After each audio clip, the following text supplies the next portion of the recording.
What's up, women's basketball fans? I hope you're doing well. This is DuDonis. If you don't know me, first off, hello. Thanks for watching. A few things to cover administrative-wise before I get into the meat of why I'm recording this video. First off, I'm happy to announce that I've jumped on board with the Summitt, and we'll be helping cover women's basketball just even better than it's already being covered. I think as a fan, as a former coach, I've always complained about the coverage, so why not take advantage of the opportunity I'm in and make a difference and provide some of that coverage. So a lot of my focus is going to be on college side, doing profile stories, kind of telling those untold stories of players or coaches. I'm not going to be doing a ton of WNBA stuff, although this is going to be one of those exceptions. And a quick rundown of who I am in case you don't know. I coached women's college basketball for 5 years. The reason I got out is because the woman who I will be married to in about 2 or 3 weeks, Carly Tebow, is one of the assistant women's coaches at Mississippi State, who obviously had a great year this year. Carroll State. We're actually on our back porch right here in Starkville, Mississippi, but we were dating long distance, and so that wasn't working out too well, so I moved cross country for her, and then shortly thereafter she got this job opportunity, and obviously it's been a huge blessing, so that's why we came here. And if you're a women's basketball fan, the last name Tebow might ring a bell.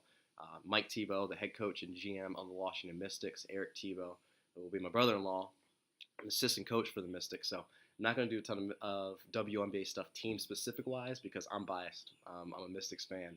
Obviously, it's family, so I don't want to, kind of stir the pot in any way regarding that. But I appreciate you guys joining in. So the reason I am making this video, I asked on Twitter a couple of days ago if people would watch a video discussing the WNBA draft, and I got a good response. So that's what I want to do real quick. I was going to Periscope it so I could get some interaction, but this was a lot easier, and plus it was a good way for me to get kind of an introduction to the Summitt and the following there. So WNBA draft, I think a lot of us watched it. If you're watching this video, you probably did.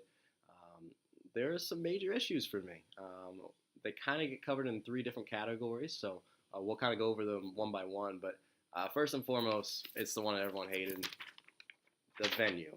It was terrible, right? Now, I appreciate the league trying to be cool, trying to be hip, and trying to do something a little different.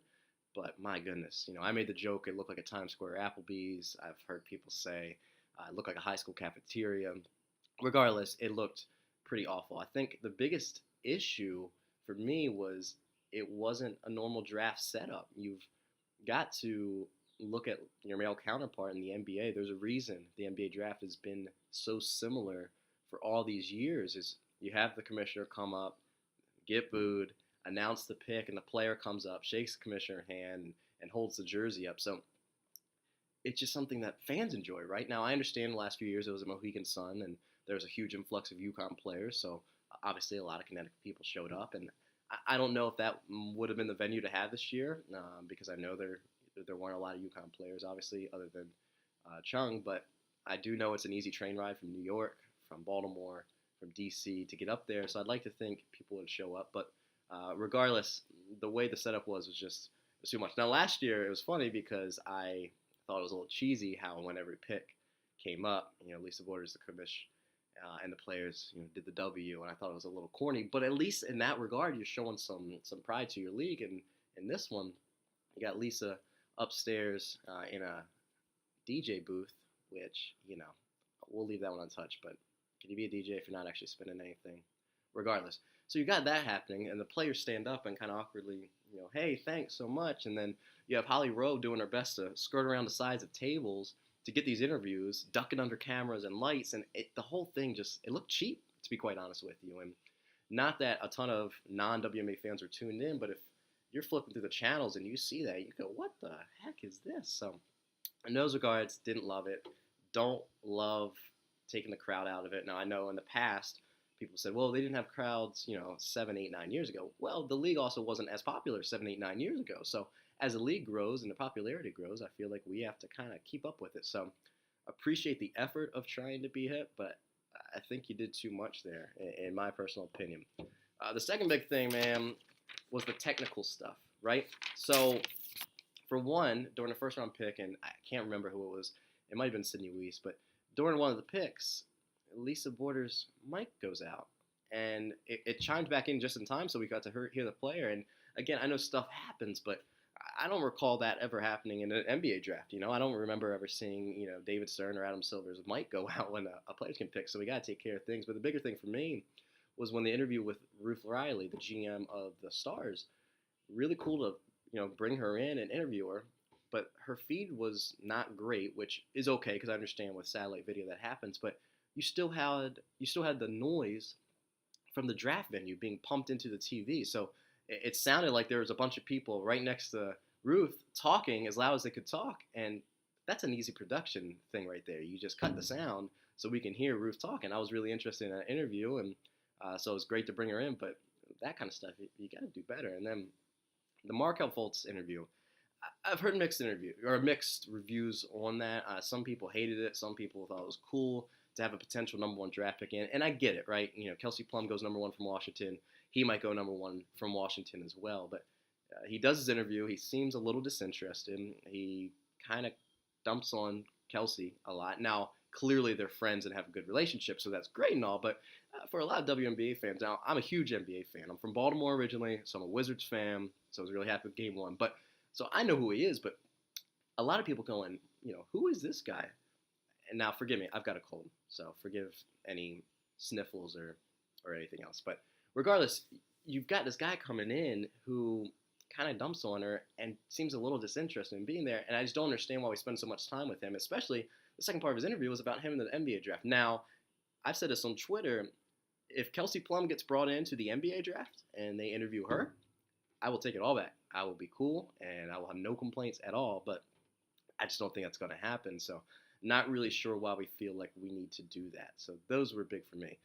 The last thing for me, the players, man. It's about the players, right? So you go through the first round, it's fine, but then, and this has been a complaint year after year after year, the second and third round picks have to be announced.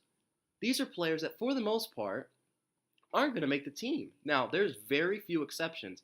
You got Emma Meeseman, you got Alex Bentley, you got Gia Perkins. Those are all players that were picked in the second round that went on to make at least one WNBA All-Star game. And there's a few more, but 75, 80% of those second round picks aren't even going to make the team. And if they do, it's going to be for a few weeks while other players are coming back from their national teams or coming back from injuries. And as soon as they come back, they're out the door.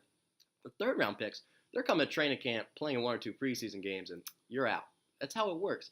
So for them, this is kind of the height of their WNBA career is getting drafted. So the least you can do is announce their name. Now, I understand you have Kelsey Plum, you had Dawn Staley, which shout out to South Carolina. Lisa, the associate head coach there, is a good friend of mine, and that was bittersweet for our household, obviously. Mississippi State losing, really happy for them, and it's exciting to see Dawn and Lisa and that whole staff get rewarded for the hard work they put in. So just wanted a quick aside there, so congratulations to Gamecock Nation. But you're interviewing her, and I love it, but it's very simple to say, hey, coach, hold on one sec. We got a pick coming in, with the 23rd pick of the WNBA draft, so-and-so select so-and-so. Boom, simple. Get their name up on the screen and give them a little bit of recognition because otherwise it just doesn't work. I saw a video of a player from a mid-major team, and again, forgive me, I can't recall who it was off the top of my head, but their team tweeted out, hey, check out the team's reaction when they found out so-and-so got drafted. And I'm thinking, oh, this is going to be really cool. They're going to say her name. No, it was them coming back from commercial, zooming out, and seeing the big board, and her name was just up there 4 picks ago. And the team kind of was like, oh, yay, I made it. That's cool. That's lame, man. These women work really hard for these opportunities, and to get to the point where you're drafted, regardless if you have 0% chance of making the team or not, the very least you can do is say their name. And even online, the WNBA stopped updating the picks. So if you had a player picked, you had no idea for 10, 15 minutes. So you don't even have a timer up there. The whole thing is just sloppy. So I'm not trying to come in and bash the league. I'm not. I love the WNBA. I watch the WNBA. A lot of people say they do, especially in the college ranks, and y'all all know you don't. But I just feel like as we're growing and we're getting more popular, I think we can all voice our opinions a little bit. And I feel like what I've said today in this video is a collection of a lot of people's thoughts, a lot of people who are immersed in the game and whose voices I respect. I've seen their thoughts, and it seems like we all kind of agree. So here's just kind of one spot where they're all at once. So Again, I'm happy the league's growing. I'm appreciative of the league trying to stay on the cutting edge of things. But sometimes you just got to keep it simple and do what works. So for me, those are my biggest things. I'm pumped for the WNBA season, though. It's going to be great. Be on the lookout for some articles coming out on the Summitt for it. Again, this is Blake DuDonis, and thanks so much for joining me this morning. I'll talk to you guys soon.